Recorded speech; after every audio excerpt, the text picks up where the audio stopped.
안녕하세요. 나스타입니다. 오늘도 반가운 소식 위주로 소식을 준비를 해봤습니다. 뽕숭아 학당에 대한 소식이 있습니다. 드디어 오늘 뽕숭아 학당을 하는 날인데요. 네, 그에 대한 얘기와 또 그 외에도 다양한 소식을 전달을 해드리겠습니다. 바로 시작하겠습니다. 나스타 구독과 좋아요 부탁드릴게요. 임영웅님이 콘서트에서 시를 읊은 후에 쇼츠를 통해서 오늘 공개가 됐죠. 언론의 반응이 굉장히 뜨겁습니다. 좀 알아보겠습니다. 기가 막힌 표현이 있는데요. 볼게요. 팬들에게 온전한 사랑의 존재, 문학 청년 임영웅의 진심이라고 적혀 있습니다. 이 기사는요, 임영웅님이 문학적인 표현을 해서 팬들에 대한 애정을 드러냈다라고 말을 했습니다. 트로트 가수의 대표자라고 불리는 이제 임영웅님인데요. 이게 문학 청년으로 수식이 됐습니다. 뭔가 안 어울릴 것 같은 이질적인 두 가지의 분야가 접목이 된 것이죠. 임영웅님의 지적인 면이 좀 빛을 발휘했다고 보시면 됩니다. 또 다른 기사를 보겠습니다. 콘서트에서 전한 진심, 팬들을 온전한 사랑의 존재로 표현을 했다. 적혀 있는데요. 이 기사 같은 경우는요, 시 전문 이 기사 안에 적혀 있습니다. 이 기사도 마찬가지로 좀 지적인 면이 많이 부각이 되어 있습니다. 영웅님 감성적인 면도요. 임영웅님이 노래를 할 때 감성의 원천이 어디에서 왔는지 그 근원지가 감이 오시죠. 시라는 건요, 개인마다 취향이 있습니다. 많은 분들이 향유를 하는 분야는 아니기 때문에 바쁜 임영웅님이 시를 볼 거라고는 생각도 못했습니다. 그런데 이렇게 노래를 위해서 여러 가지 노력을 하는 임영웅님의 매력을 다시 한번 볼 수 있죠. 이러다가 문학, 서점 쪽에서 CF가 들어오는 건 아닐까 싶네요. 기대를 해보겠습니다. 학당 사진이 공개가 됐습니다. 선 공개가 된 것인데요. 임영웅님의 좀 훈훈한 모습이 담겨 있습니다. 미스터트롯 공식 인스타그램에서 공개가 된 사진입니다. 비하인드 컷이에요. 임영웅님을 보면 파란 반팔 티셔츠에 회색 반바지를 입고 있는 모습입니다. 정동원 군도 보이고요. 또 봄쌤도 보이고요. 영탁님도 옆에 보이네요. 이 사진을 보니까 완전 한여름입니다. 임영웅님이 이제 비록 옆모습이지만요, 이렇게 앞모습 못지않게 굉장히 멋있는 이제 분위기를 풍기고 있습니다. 복장도 굉장히 편안한데요, 소화를 잘하는 모습입니다. 내일 이제 뽕숭아학당 방송을 하기 전에 미리 공개를 한 것이죠. 본 방송에 대한 기대감을 높여주네요. 임영웅님과 탑6가 활기찬 하루를 보낸 뽕숭아학당 촬영 장소가 공개가 됐습니다. 은하스타가 조사를 했는데요. 장소가 어디인지에 대한 힌트는 방송에서 나옵니다. 첫 화면에 중국, 필리핀, 인도네시아 등의 외국 깃발과 방향을 가리키는 표지판이 등장을 합니다. 이 아래를 보면 글로벌 안산이라는 글자가 보이는데요. 이 표지판은 안산광역시 원곡동에 위치한 다문화 거리에 있는 것입니다.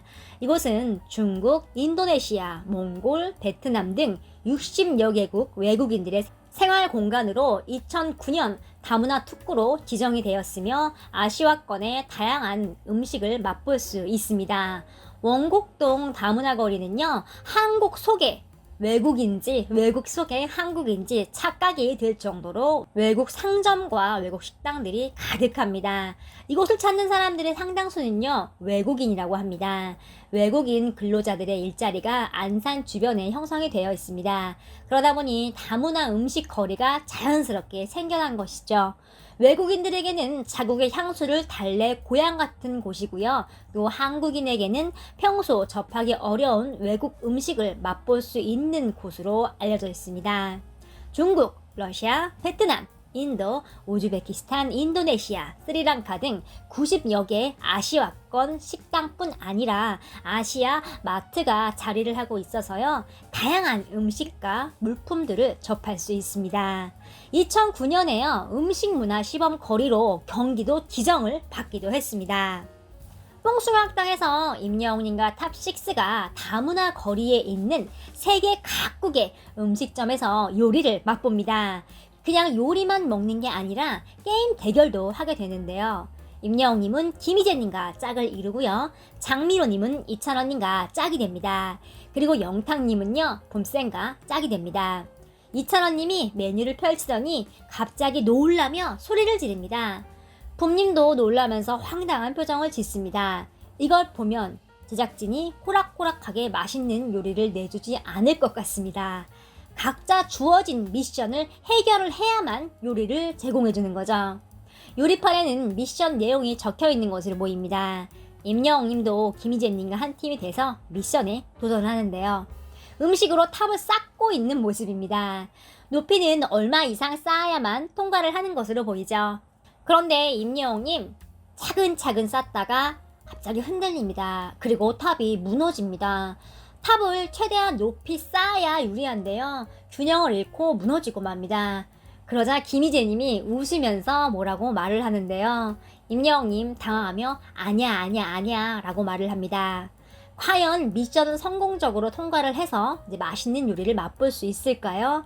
이 결과가 어떨지 본 방송을 통해서 확인을 해봐야겠습니다. 임영웅님과 탑6는요, 갯벌에서 미션을 수행합니다. 안산문화도시에서 가까운 갯벌 체험장으로 향했는데요. 안산 바로 옆에는요, 대부도, 선제도 등 관광지로 유명한 갯벌 체험장이 있습니다. 바로 이곳에서 미리 여름 바캉스를 하는 것이죠. 임영웅님과 정동원님이 치열한 대결을 하는데요. 갯벌 앞에 놓인 아이스크림이 보입니다. 미션에서 승리하면 아이스크림을 받을 수 있는 것이죠. 그 앞에 앉은 임영웅, 영탁, 정동원 군이 열심히 불판에 불을 붙입니다. 미션은요, 갯벌에서 특정 조개를 캐와서 불판으로 구워야 하는 것 같습니다. 여기에 성공을 해야만 테이블에 놓인 아이스크림은 차지할 수 있는 것이죠. 승패는요, 시간 싸움으로 결정이 되는 것 같습니다. 그래서 갯벌에서 임영웅님과 정도원 군이 티격태격 했던 것이죠. 다른 팀 장민호, 김희재, 이찬원님은요, ATV라고 불리는 사륜 구동 자동차를 타고 경주를 벌입니다. ATV를 타고 오브로드 레이싱 대결을 펼치는데요. 머리 위에는 물을 담은 통이 달려 있습니다. 이 말은 뭐냐면 자동차를 잘 몰아야만 물통이 흘러 넘치지 않는 것이죠. 정해진 트랙을 따라서 천천히 돌면서 안전 운전을 해야만 물을 쏟지 않죠. 최종 결승점을 통과한 후에 물통에 물이 많은 사람이 승자가 될 것 같습니다. 식당, 갯벌, 레이싱 대결을 마친 뽕식스는 마지막 코스 태극 송크란 축제를 마주합니다. 송크란 축제는 태국의 전통 축제입니다. 한 해의 시작을 알리는 물의 축제인데요. 한낮의 기온이 최고조에 달할 때 남녀노소 서로가 서로에게 물을 끼얹으면서 축제를 즐깁니다. 어느 나라에나 유명한 축제가 있듯이 태국에는 송크란 축제가 있습니다. 세계인들이 모여 물총을 쏘거나 물을 뿌리며 즐기는 축제로 알려져 있습니다. 마치 우리나라의 보령머드축제, 산천어 축제같이 전 세계적으로 유명하다고 합니다. 전 세계인들이 다 모여서 모르는 사람들끼리 서로 주고받는 점은 스페인 토마토 축제가 연상이 되기도 하는데요. 임영웅님과 탑6는 태국이 아니라 이제 안산에서 송크란 축제를 경험을 하게 되는 거죠. 과수원 밭갈이 같이 만들어진 곳에서 물총을 쏘며 치열한 대결을 펼칩니다. 무더운 여름을 한 방에 날려버릴 시원한 장면인데요. 다문화 수학여행을 테마로 한 이번 뽕숭아학당은요, 음식, 액티비티, 물축제 등 다양한 코너가 준비됐습니다. 규모가 크고 거대해진 이번 방송에서 임영웅님이 어떤 매력을 발산할지 기대가 됩니다. 본방 사수를 꼭 해야겠습니다. 오늘 영상은 여기까지입니다. 뽕숭아학당에서 굉장히 다양한 활동들을 하는데요. 임영웅님이 어떤 활동에서 두각을 나타낼지 굉장히 궁금합니다. 은하스타가 조심스럽게 추측을 해보면 임영웅님은 조개도 잘 캘 것 같습니다. 여러분들은 임영웅님이 어떤 활동을 가장 잘할 것 같나요? 여러분들의 생각이 궁금합니다.